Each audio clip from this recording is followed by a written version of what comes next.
Hello, Hockey World. How are you doing today? It's Monday, August 28th, 2017. And I'm Eklund, and you're watching HockeyBuzzCast on HockeyBuzz.com. This is the podcast that comes every Monday through Friday at this time to fill you in on the comings and goings in the world. Oh, shoot. Am I working? Oh, yeah, it's working. All right, good. Good to see y'all. No Mike, no Russ today. Nobody else wanted to play with me. So I'm stuck here on my own. No contact lenses either. So yeah, it's just kind of a messed up day, but I'm glad you guys are all joining me. And we're going to do a really quick show today, basically because Mike and Russ will be back tomorrow. At least Mike will. I'm not sure who else will be joining us tomorrow. We'll get back to our previews. We got some really cool, fun things going on. But I definitely wanted to touch base with you because we're getting into some fun stuff. And I released today, my blog today, I wanted to explain it because I'm sure it's going to be very confusing to read because it's hard to write out exactly the explanation. I think when I actually put a team together, you'll understand it a little bit more. But and I'll get to that in a second. But I think first, the breaking news that we have to sort of touch base on right away is the Flyers announcing that they will be retiring Eric Lindros' number. Now, my Flyers Eric Lindros jersey, I couldn't dig up very quickly today because I was trying my best to put all the show together by myself here, and so all I could find was my Eric Lindros Maple Leafs jersey. I don't think the Maple Leafs will be actually retiring his numbers. So just so you know, I think that's not going to happen. But anyway, I just wanted to throw that out there. This is great news. I'm a huge Eric Lindros fan. I mean, to talk about Eric Lindros, I could talk an entire hour on Eric, and I won't, but I could. One of the most exciting players ever. Honestly, as a Flyers fan, This is what I always said when talking about Eric Lindros and defining other players that we have out now, like guys like say Austin Matthews or Connor McDavid. There are certain players that you, as a fan, even though you're a fan of the team, you wait desperately for their next shift when the game's going on. Like you every next shift that's coming. Okay, they put those two lines out. Now they're going to go back to their line, right? And that for me was Eric Lindros. Completely, as a Flyer, just you waited so much for that next shift, and Eric was had a crazy, of course, story, and we all know it pretty well. And actually, sorry, my camera's stuck. I hope the house is not tilted. That's just me. Focus on me. There you go. We know Eric Lindros' story pretty well, and obviously the craziness of not reporting to Quebec, then the trade that did or didn't happen. I listened to all that. I remember all that as it happened. I recently spoke to somebody who was a lawyer in that case. There's a lot of crazy stuff that went down there. But at the end of the day, and then signing in Philly, and then of course not getting along very well with Clark, and that's all changed. I'm really proud of the way Philly has kind of overcome all of that crap and allowed Lindros to have his place in Flyers history, which is that he deserves to have his number retired. He deserves to have just the name hanging from the rafters. He was that good. He was that dominant. I think the problem with Lindros always came about the fact that his personality was very different than what you maybe expected. Which is not too different than, to be honest, what Mark Messier's personality is a little different than what you might expect. But Messier didn't have to be the captain of that Oilers team right away, where Lindros had to be the captain of the Flyers right away. And I think that played into it a lot. I talked to players. Keith Jones will be the first to tell you that this is the best leader he's ever played with, the best teammate he's ever had. But that didn't mean he was because he was wearing a C on his shirt. That meant he was the best player because he was there for you all the time. You knew that he had your back on the ice. You knew he would show up, but he wasn't your rah guy. He wasn't your rah captain. And when you're that big and you score that many goals and you get that much money, and and the Flyers have gone through all this trouble to get you, they kind of expected him to be that rah guy, and he just wasn't.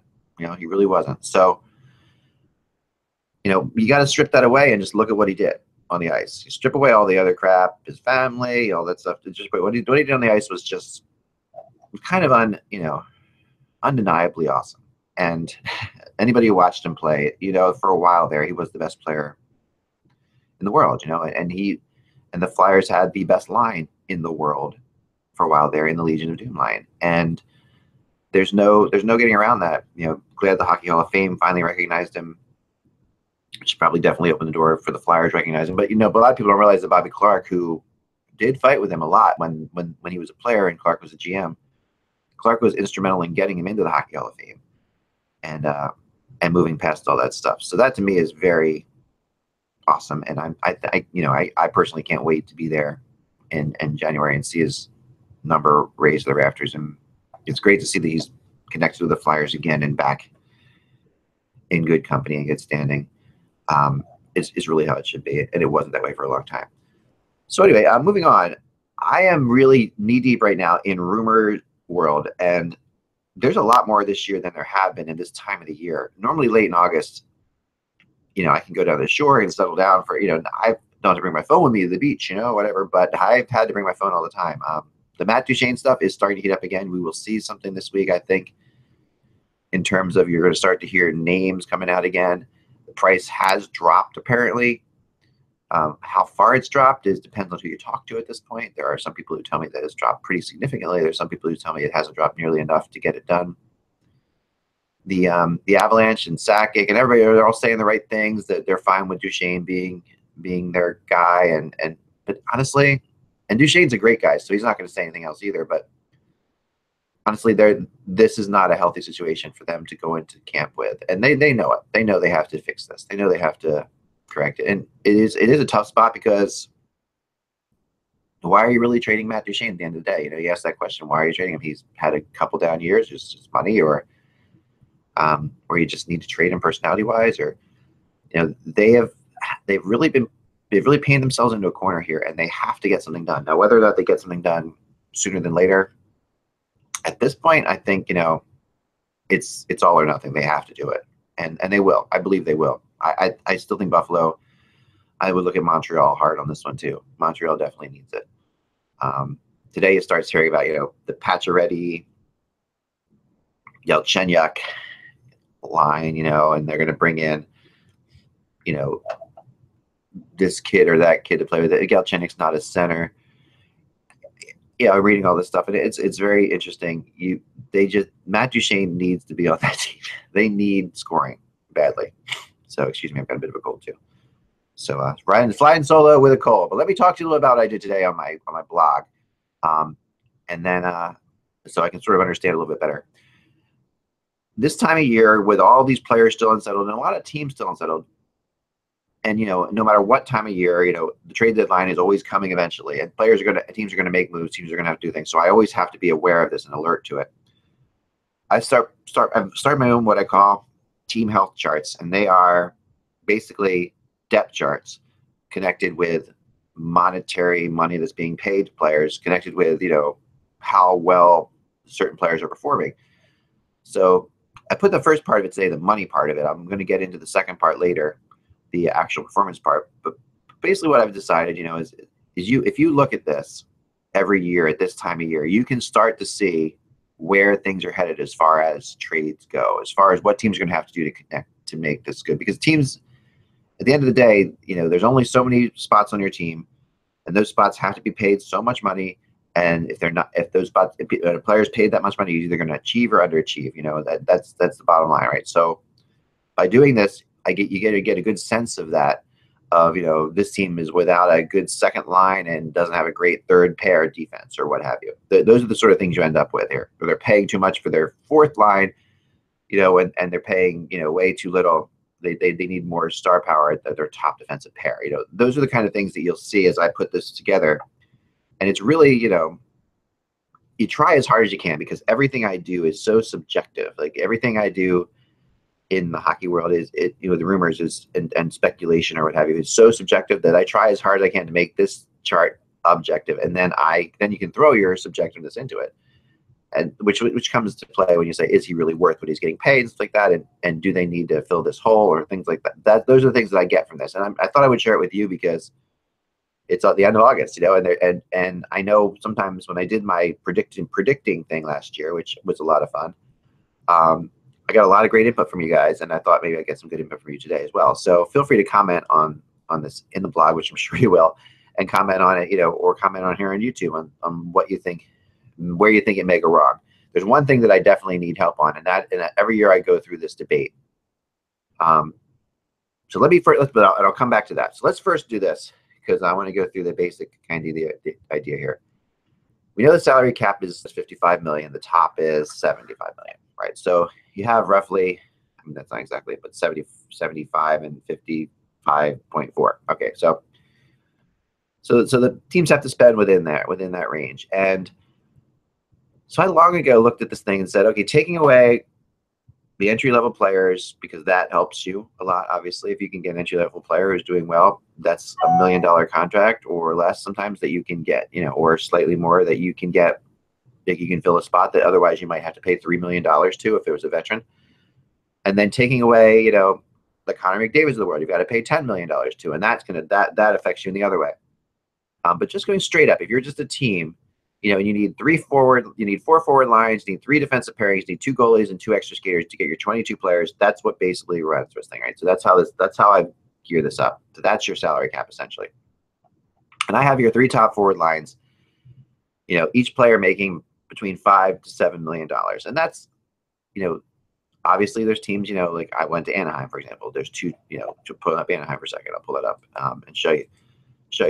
Anaheim's an interesting one. You can sort of look at it. They have a lot of the stuff that I'm talking about here. So apologize for my delays today. This is flying solo, so I appreciate you all. I was not going to do the show, but I'm like, you know what? I should just explain this because it'll be easier than trying anything else here. So let me go to Cap Central on HockeyBuzz.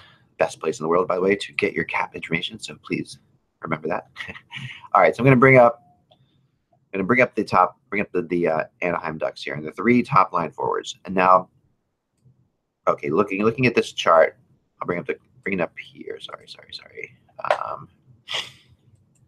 I'm sorry about my nose. I would have taken a lot of Sudafeds, but who knows what that would have done to me by doing a show myself on Sudafeds, and probably not the best idea that I would have had. All right, let's go to Anaheim. All right. Top 2 players, Corey Perry, 8.625, 8.25. Kessler, 6.875. 3 top players, okay? Different lines, right? Because they're not necessarily your depth chart. But let's say Perry and Getzlaf play together a lot. All right, so that's 2 players on your top line. Kessler's another centering, say, your second line. Or, your third line. But let's just throw this out there first. So what I'm saying, and as I was talking before, is your 3 top line forwards should be making between $5 and $7 million a piece.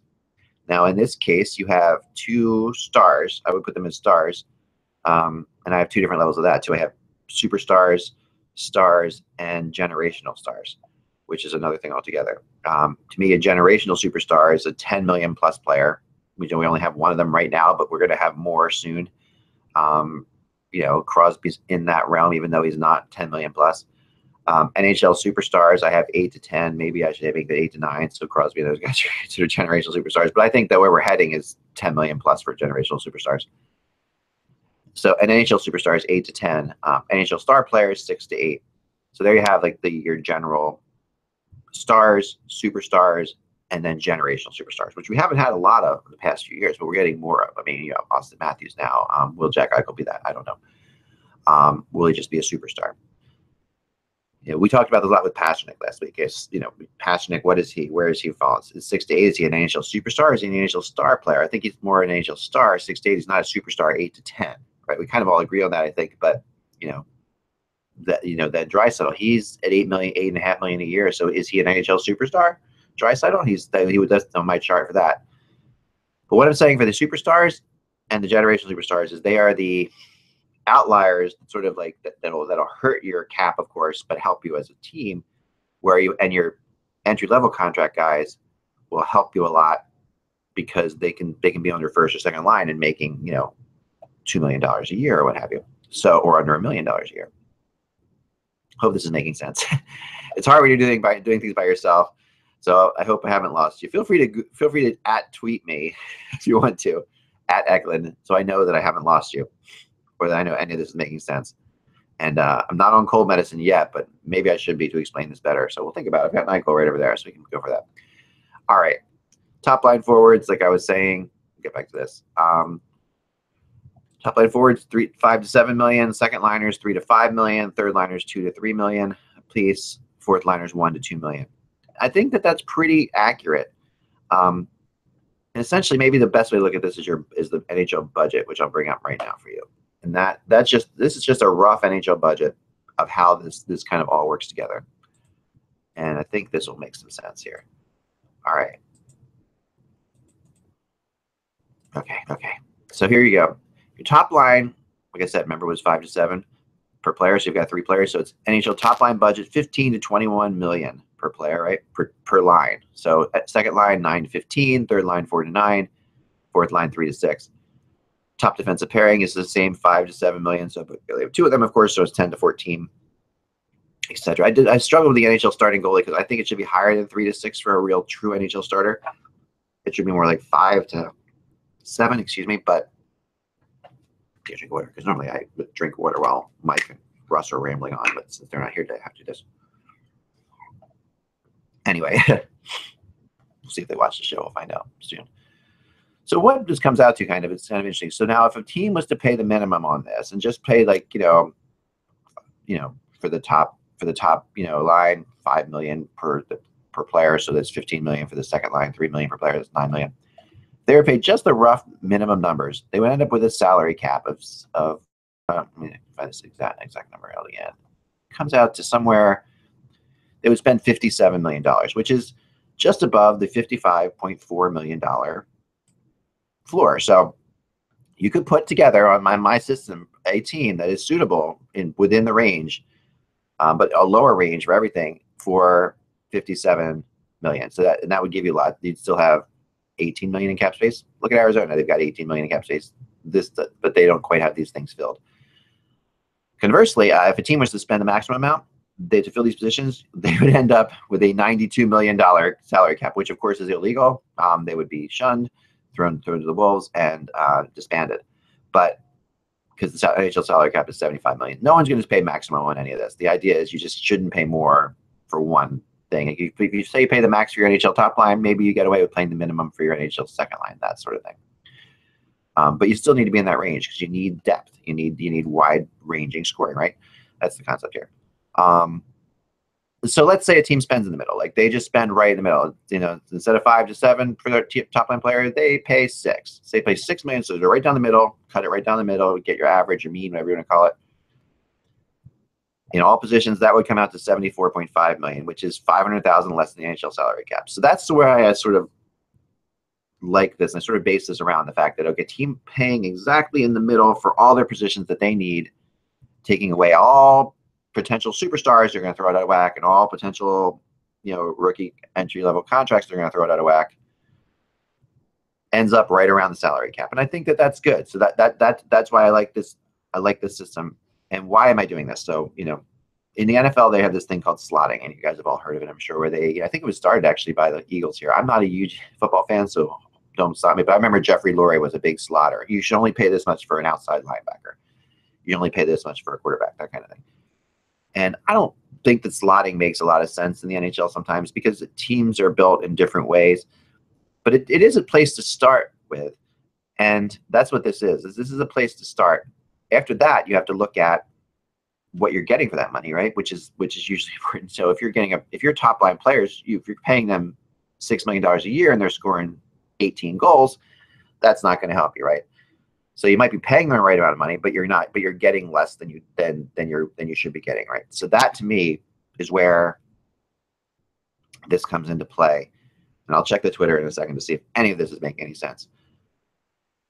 So, okay, we end up with this thing, and I can tell you whether or not players are being slotted right and all, and that's great. Everybody understands, and that's wonderful, and you're fantastic, Eklund, with math, which I'm not. But what is this still? Why do I care about this? Like, I have my own money problems. I don't want to think about the money problem. And I've often said, why do we care about what teams spend on players? Because, if they're winning, that's fine.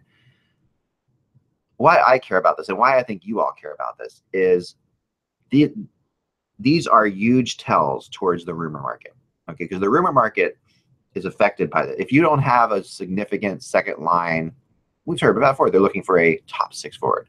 Everybody's looking for a top 6 forward, right? They're looking for a power play defenseman.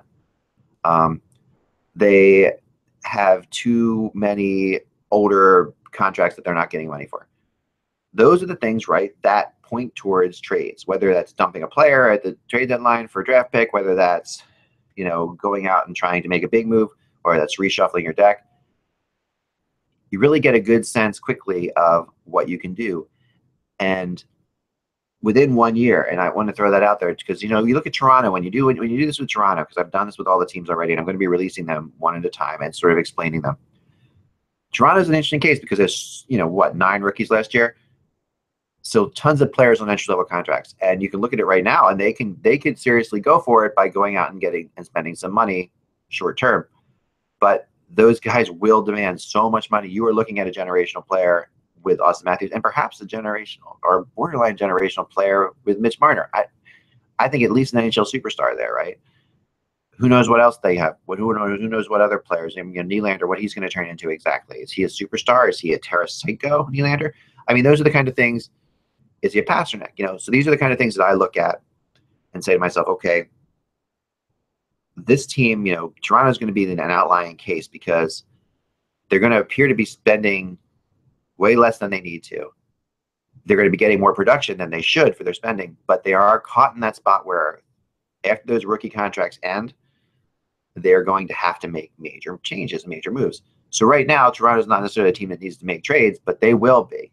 They will be a team that needs to make trades to fill up cap space, because the more success they have, and they're going to have success because they're that crazy talented, the more you're going to have to pay players. And that's the other thing we see, right? Pittsburgh. Can Pittsburgh continue to pay players? As they go along. I just got a nice tweet, so I'm going to go to that in a second.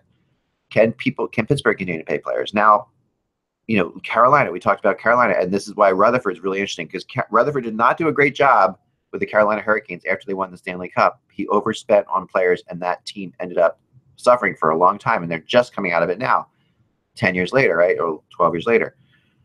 With Pittsburgh, he's done a better job, but he's had to move guys. Look what's happened there. They've guys have had to go. This year they lost a couple players. Bonino is a huge loss for the Pittsburgh Penguins. Don't kid yourself. Bonino he played everywhere. He played penalty killing, power play. He was a big checking player. Marc-Andre Fleury, losing him is a big deal. I know he's not the starter, but he has over the last 2 years made a huge impact on that team winning the Stanley Cup. 2 years ago, helping them to even get in the playoffs. Last year, winning the round against the Washington Capitals, in my opinion. So you don't have him anymore. You're going to Antti Niemi, who everybody knows I'm a fan of, but he's not Marc-Andre Fleury, right? So this is what you have to look to down the line for Toronto. And I've been doing, when you just do rumors every day, you start to pick up a lot of patterns. You pick up a lot of things that are trending here and there. And there's a lot of previews out there, right? There's a lot of NHL previews you're going to see coming up about teams. And we all love them. We all read them. I know you guys come to Hockey Buzz because of the rumors, or at least my blog because of the rumors, right? And so I need to come up with a way to preview these teams in the context of that. And that's what I'm trying to do here. I've always done it myself, and I showed it to a couple other hockey people I like, and they said, yeah, you should put that out there and show people what it is, because it does definitely lead towards, I've been doing this since way before Corsi, and these aren't Corsi things. This is just what this is really for. And the best way to describe this is, when I wake up in the morning, I need to know who to call. Sometimes that's obvious. Right now, Matt Duchene's available, right? And that's a big thing. So I've got to look around and say, okay, Alex Chason's available. Look at him, There's other players I'm looking at every day. Those players are easy to chase. They have certain contacts that I know them. There's certain teams that are involved. That's an easy thing to chase. But then when all the players are basically gone and teams are just starting to tweak, I'm sitting there trying to follow, hoping a source calls me. But you know what? These guys have more important things to do to talk to me. I have to be ahead of the game. So why I do this is to sort of jump ahead of the game and say, this team is going to have problems because they don't have a sufficient second pair defense, or they're paying way too much for their top 4 defenders. And because of that, they have no second line or things. So what I look at is this, and then that turns into, sorry, my thing keeps going out of focus. I don't know why that is. Just because it's just me and it's sick of looking at me, which you all are too. Because it looked like hell. No contact lenses, hat. Anyway, coming off a weekend at the shore. So, hey, probably sunburned too. Yeah, pretty good. What was I saying? All right. I got to wake up in the morning and call somebody. I got to talk to people. I got to, and sometimes people will call me, but usually they've got better things to do, is what I said. And that's true. This helps me point me in the direction that I need to go. And I think part of my success has been because even if I'm not getting an exact rumor right, because like I said, what is getting rumor right? I quite often think that if you follow me close enough, and this is not to toot my own horn at all, because believe me, not here to do that. If you're here, I appreciate it very much. And if you want to share it with your friends, great. But otherwise, you're all smart enough to decide for your own what's legit and what's not. But I think what keeps me ahead of the game a little bit is that I'm pretty good at figuring out where teams are going to go, and then from there, trying to put the players together, by talking to people. Because I say, okay, I look at it and I'm like, you guys really do need another defensive pairing, don't you? Or your backup goalie position, or and I start talking to people, and they start saying yes, and I start, yeah, we do, and we've discussed it. What have you talking about that? Yeah, a little bit. It starts a conversation, and even though I'll throw players out there that are rumored because that's what I have to do, I won't get into it too far sometimes because I don't know enough yet. But I will. Sometimes the players I'm pointing to may not be the exact players, but they're maybe the same position a team's looking for, or sometimes that surprises people. And over time, you'll see that a lot of that, comes from this. So that's why I want to kind of get this chart out for you. Now, here's my question for you, because this is where I'm lost. And every year I do it a different way. I've tried it both ways. I've tried hybrids. All right. When you come up with a team's depth chart, there's depth charts out there. I know I can talk to my writers because I don't necessarily know everybody's who's playing on the first line now, who's playing on the second line, and teams change up so much. To say that this is the first line of the Boston Bruins, like, is Pastrnak not on the first line of the Boston Bruins, for example? Is it, because when I look at the depth charts, he's not, but he's maybe their best player. Who's going to be their highest paid player, but he's not on the first line. So is Brad Marchand? Obviously Bergeron. When I say he's his best player, maybe their best scorer this year. He's not Bergeron. He's whatever. So, so how do you come up with depth charts in your opinion? And I've seen it done different ways. There's some websites that do straight up depth charts that try to base it off the lines that the team used last year, and that's hard to do because we're heading into the season. So we don't know what's going to change. Some depth chart places are pretty good in keeping up with the news, and then we're going to see players playing together in preseason, then that'll change. Or do you just go off the depth charts and say, okay, the best center they have, that's their first line center. The best left wing they have, that's their first line left wing. The best right wing, that's their first line right wing. That tends to be the way I do it more than the other, because that's how they're getting paid. So even though they're not necessarily, playing in those spots, I tend to do it that way. I've done a hybrid as well. What do you think? I really would be curious as to the best way to come up with a team depth chart based on what I'm doing here, which is, you should pay your second line $9 to $15 million. All right. How do I come up with that second line? Because if Pasternak's a second line player and he's making $8.5 million this year, or whatever he's going to make, $7 million, I think it's going to end up around 7.5 to 8. Might be the highest paid player on the Bruins, but he's a second line player. Does he jump? Is Krejci a first line player, even though Krejci doesn't put, this is what I'm saying. So I think it makes sense, you guys. I would love your input on it because there's so many of you out there, and I have tried everything, and I've never really been happy with any of it. I think the best way to do it is to say, this is your best center. This is your highest paid center, so he's your first line center. This is your highest paid left wing. He's your first paid line left wing, even if those lines aren't playing together, because lines shift up so much. And that just says, okay, so for your top 3 players, this is what you're paying. That's how I probably will do it. Taking into account, though, that if something's obviously not that way, then I have to change it. So I would like your opinion on that. Let's look at some Twitter things. Let's see what you guys are tweeting me out there. It'd be kind of cool. Of course, this is the day I didn't bring my phone, so I'm just going to go up here. I'm going to go on my computer and look at it. It's funny, I always have my phone down here because I'm always expecting different calls, but by myself, I knew I wouldn't be in that spot today. So let's go to Twitter and let's check out some things here so I kid. All right, just going to go to Twitter. I apologize again for the delay. Feel free to entertain yourself with anything during this period of time. I still haven't seen the Lagoons 2. I really want to see that, by the way. If anyone else, I'd like to review it. I know it's only available in Canada now on iTunes. I have to go to Canada maybe to get it to download it. Maybe I can find somebody to download it for me. Russ is in Canada, I think.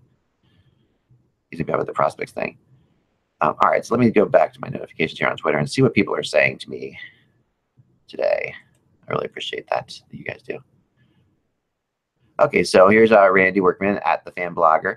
His first response is he's on here, and he says, the depth charts I usually do is by player's ability. So straight up player's ability and not by money. That's tough because, it's not impossible, but that's really hard to judge, right? Because I'm trying to judge a player's ability on every team, and I just don't know because players are changing so often. So I will go to my guys in general in these things. Let's see, I got another notification here.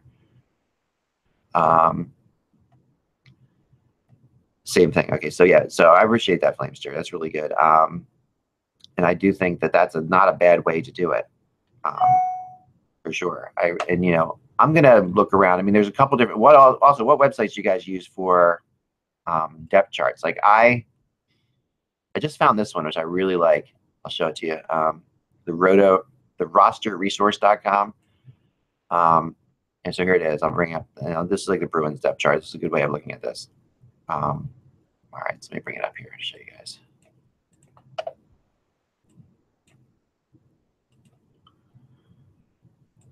And I'm glad that someone replied to me on Twitter, because otherwise I'm just talking to myself in my office, and that's something that I don't like to admit that I do. But I do. Okay, so here's roster resource. Gosh, I don't know if you can see this or not. It's really hard. But if you go to just rosterresource.com, you can bring it up. Here's the Bruins. Okay, their top line: Marchand, Bergeron, and Backes. Second line, they have Vetrano there. Obviously, he's going to be a rookie contract. He's technically an RFA, I guess. I'm trying to see this. RFA entry level contract, right? So he's an RFA on the entry level contract. Next year, 2018, right? So Krejci and Pastrnak. All right, so Krejci and Pastrnak, that's the second line. Krejci's making 7.2. Pastrnak's going to make at least that. So say Pastrnak makes 8. That's $15 million between two players. And then you throw in Vetrano, say he's making 8. And actually, they're pretty close to within my realm of a second line. Not bad, Let's go to the third line for a second. All right, so my third line, the way I feel a third line should be is that you should pay between $4 and $9 million for an NHL third line. What they're saying on here is Beleskey, Spooner, and Schaller. All right, so 3.8, 2.8, so that's say 6, 7. So there's roughly $7 million. My third line should be between $4 and $9 million. They're right in there. They're right within their realm.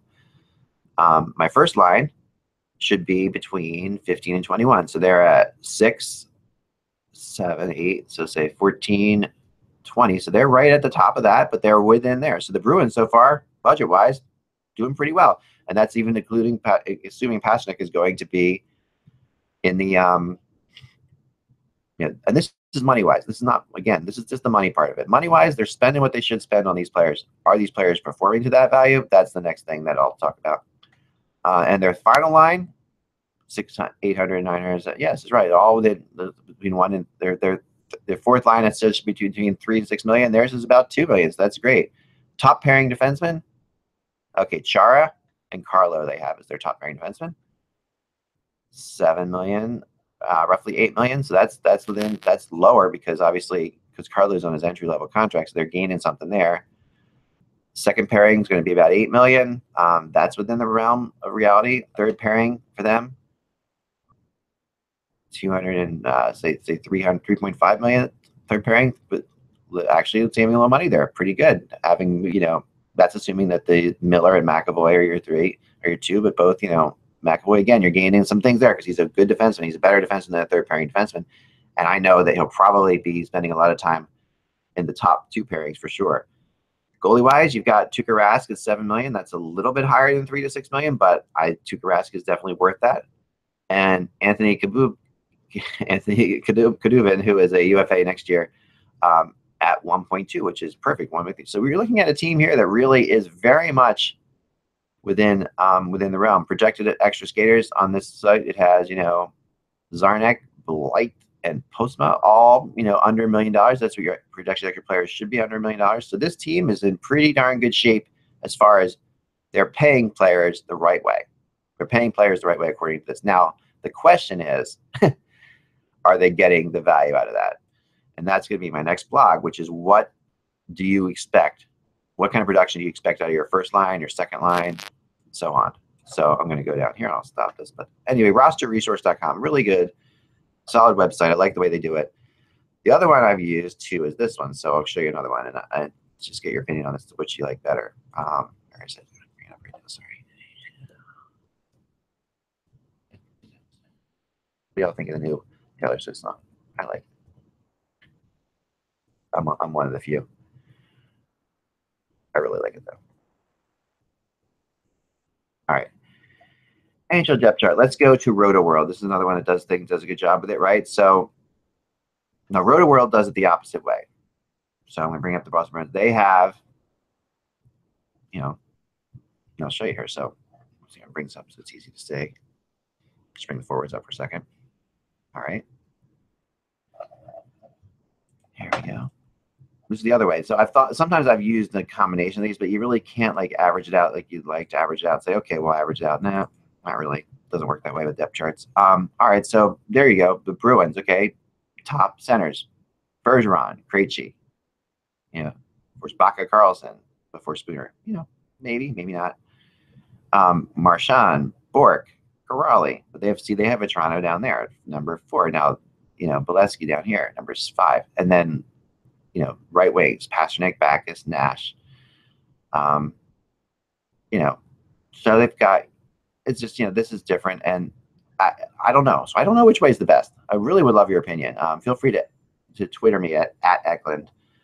And I'll give you a follow if you do, and I appreciate it because I just would like to get your opinion on that and see what you think.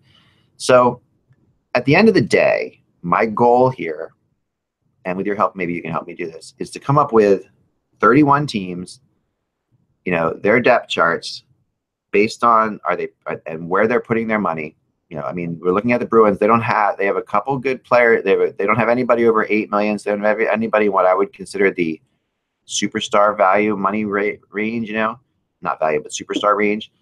Like where at Anaheim has Perry and Getzlaf for over $8 million, So my goal at the end of the day is to have this together, see what they're getting for their value, how much money they are saving. And I do believe that this, I do it a little differently every year, but I do find at the end of the day, this is a good benchmark to see where teams are going. And then when I do my previews of the team this year, I'm going to do my previews of the team in a different way. I'm going to talk about how well they'll do. And of course, I'll make my predictions, which are always flawless. But I laugh at myself because no one's on here. Hopefully one of you is laughing out there. Predictions are, the worst thing in the world, especially for a person like me, because I'm covering all 31 teams now. And I don't want to diss anybody's team. It's like but you have to, right? So you make predictions. And last year I will say, my famous line was the Predators could just barely make the playoffs and go all the way to the Stanley Cup final because that's the kind of team they have. I said that before the season started. I was right on with that one, right? The year before that, I had the Sharks going. I seem to be better. And this is what's really strange. I, of course, live in the East. I get to see more Eastern Conference teams, as we all kind of do, because that's who's televised more often. And I'm awake, I do have kids that get up at 6 in the morning. So even though I watch all the games, I get up on time often with them. I tend to be better at predicting the West, which is really strange. I don't know why this is, because I've gotten the West right a lot more often than the East, even though I don't see them as much. So whatever that means, right? But anyway, so that's my goal. I want to know what you guys think of this. I hope that my blog explained it well. I doubt it did, because there's like I'm trying to do here. There's a lot of different things to it. And it's simple enough to just come up with, a normal preview, and I could do that. But you guys deserve more. I really appreciate what you've done for us. Let me talk a little bit about Patreon for a second, too, and how that works, and what I'm going to do as well beyond Patreon. Because some of you have said you want to support the HockeyBuzzCast, but you don't want to do it on a monthly basis or whatever. We're going to have a ways very soon for you guys to just give like a single donation at any point. How this works is we do this show for nothing. I love it. I look forward to it every day. This is my company. Mike and Russ, they look forward to it as well. But, I want them to get paid something for it, and we don't have any advertising on this. Podcasting is really not easy to monetize yet. We have some advertising we're going to probably try to do, but we're still getting going. Even though we've done almost 1,000 episodes now, it still feels like a work in progress. We're going to have more different kinds of guests. We want to put more money into it. We want to actually be able to make this into something that's even better for you guys. But without any funding at all, it's tough to do. And, you know, the internet is what it is with, you know, it's up and down based on the economy, based on what our president did last night. You know, your page views and traffic can go all over the map. So we went to patreon.com. Cole Palmer, who's a huge Anaheim Ducks fan, is one of the founders of patreon.com. And he came to me a long time ago. And I didn't want to do it for about 2 years because I didn't feel like we knew it well. And I didn't feel like we had it well for a year and a half. I didn't feel like we were good enough at this yet to ask you for anything. But I did enjoy doing it. It gives me structure. You know, it's like when anybody works for themselves, you know, I know your own office, you know, it's nice to have something every day at 1 o'clock that I have to do. You know, that I have to kind of work my way around that. I have to get my blog up. I can't get, if I get stuck on the phone, which I often do in the morning, because start calling people around 10 o'clock in the morning. If I get stuck on the phone, I end up, you know, talking to all these different people, and then, you know, before I know it, it's like 2 o'clock and I've got all this information, but I haven't written anything. So you're all out sitting out there like, what the hell is going on? Why hasn't Nick put anything up? So the podcast forces me to get a blog up by noon for sure, which is good. I need to get one up earlier than that too, in the future, but I, you know, I'm writing and I'm researching. You know, I'm not just the guy sitting at the table talking to you, right? So anyway, patreon.com/hockey is the website to go to. And if you go there, you can help support the site, support the podcast, and basically support Mike and Russ in their efforts, and any other thing we want to do moving forward, because I really wanted to keep doing this. I think that it's great to talk to you guys. It's great to have guests on like Kevin Allen. We've had Tom Laidlaw on recently. We're going to have some really cool people on next week. And as this week goes on, we're going to try to get more and more, as the season goes on, we're going to try to get more and more guests. We're also looking for like a female co-host out there. If there's a woman out there who we have had Jillian on in the past, and we've had Julia on in the past, and we know that, you know, it's good to have all sides, and there's some great hockey women out there, and they're a heck of a lot nicer to look at than us. So we'd love to have them on if they're, you know, as long as they know what they're doing, which they do, and there's, you know, and we make sure that they're, you know, on top of it. So if you know somebody who wants to do the show, that would be great too. If they can always send me an email at eklund@hockeybuzz.com, and we'll try out somebody, and we'll talk to them. And they just need to me, the biggest thing has always been, beyond anything else on the website or here, is that they have their own voice, that they have a unique voice, you know, that, because all of you guys out there or anybody else could always talk hockey. Like, we've all watched so much hockey. You can all explain what's going on in the games as well as anybody, as well as we can. So why would you come and read something that you already know what's happening? To me, we need people who have voices that you want to listen to. It's not about breaking stories. I mean, rumors obviously have a degree of that, but breaking news in this age of Twitter is just ridiculous, because if someone else breaks it, it's everywhere else within 30 seconds, right? So it's about coming up with people who work at Hockey Buzz that you care about their opinion enough to say, wow, that just happened. I wonder what so-and-so thinks. I wonder what Bill Meltzer thinks about the Eric Lindros thing. I thought about that right away. You know, I can text or call Bill Meltzer, who's doing fine, by the way. He's in Texas right now, but he's in Dallas. So he's doing okay. And my heart goes out to everybody in Texas. Really, it's a horrible situation, and our prayers are with you all the time. Our whole family here is talking about it and trying to see if there's anything we can do, and we will do something, and we'll do something with the show. So anyway, if you want to support the show at all, if you feel like you get any value out of this, you can put in like a quarter per show, you know, or whatever. You can put in as little or as much as you want. Whatever you can afford would be great, because it'll help keep the show going. Because right now we're still going 5 days a week. I don't know how much longer we're going to do that if we can't get the funding for it. We're going to try to keep doing it for as long as we possibly can, and I'm sure we will. But at some point, you know, we got to make something out of this, so that those guys and I can get other people on, and I can fill up the spots, and I can make the show better for you guys. So patreon.com/hockey, and become a subscriber. And we're giving out right now for subscribers who do this by the end of August. You know, if you do a certain amount, I think it's like $5 a month, it'll be up there. You'll get like a HockeyBuzzCast t-shirt, which is pretty cool. We're going to be debuting the t-shirt in the next couple of days here, and the ones, if you are a Patreon member already, and I know a lot of you are, and I really appreciate that, make sure you go on there, look for the Patreon only post that you can read, and get me send your address and your t-shirt size to the special email address I put on there, so I can get them all together. I only have a few of them right now, so I need to get some more of you guys, because I very much appreciate the patience you guys have shown with the show and the support you guys have shown with the show. And we love to talk hockey 365. Not three. Well, we're off for Christmas, but all year long. We don't go on vacation. We don't go up to my cottage anywhere. I don't have a cottage in Ontario to go to and take beautiful pictures of, Bob. And I say that, of course, with the most respect possible. We're not one of these sites that you have to pay to see. We're not like an Athletic or anything like that where you have to pay to get your information. We're desperately trying not to do that because I believe that there's enough of you out there that care about hockey and care about Hockey Brewers to keep it going. So that's my little pitch. I apologize for going long on it. And man, if I actually almost talked for a freaking hour by myself, I thought it'd be like a half hour. That would be it. So I appreciate it. You guys are got to be sick of hearing my voice by now. I'm going to go. I had a couple other news things real quick. Let me just get them on here. I wanted to touch base with them. We're also thinking about doing a morning show. I want to know, guys, if you're interested in doing that at all. Interested in that, like a quick hit type, just news show. There's so much going on here. The more you guys tell us that you like or dislike, the more we will do, because this Hockey Buzz is a passionate thing for all the people who do it. We are the largest independent, not owned by anybody else. That means like a big media company, hockey website in the world, and 10 million readers. It's an astonishing thing. We love it very much. So anyway, let's see what we got here. I like to go to reddit.com/hockey for some fun stuff. This is one of the more on the bizarre things today. This could be a way to end the show. Evgeny Kuznetsov, okay, has bought a painting. All right, I got to show you this. And as a Russian, I'm sure he has a fine sense of art. Russian art has been phenomenal over the years. A society that's been under a lot of strain will always come up with great artists. This is a picture of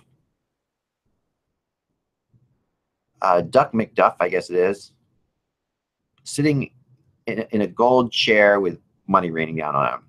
And that's Evgeny Kuznetsov. Yes, that's right. Don't say it fast or you'll hurt yourself. Kuznetsov, with his picture of a duck raining money. If any of you had that in the pool as to what the first painting bought by Kuznetsov with his big contract would be, if you guys had Scrooge McDuck, there you have it. NHL 18 is coming out soon, and they put out their list of their top 10 centers, which I like. It's very different than the list that we saw the other day, so I'll go through it real fast, you guys, to see what you think. At number 10, any guesses? Jonathan Toews. His rank, they give him an 89 rank overall. I think that's good. Remember, Jonathan Toews was not in the top 10 of the NHL centers. Number 9, Tyler Seguin, 89th rank rating overall. Number 8, Ryan Getzlaf, 89 overall. Number 7, Patrice Bergeron, 89 overall. Patrice always gets, he does get the good publicity. I do agree. I'm not saying he's a bad player, but my gosh, he gets good publicity. 6, Nick Backstrom, 89 overall as well. Number 5, Johnny Tavares, number 90 overall. Number 4, Steven Stamkos, 91 overall. Number 3, Evgeny Malkin, 92 overall. Number 2, Sidney Crosby, 93 overall. And number 1, Connor McDavid, 93 overall. And who is not on this list? Austin Matthews.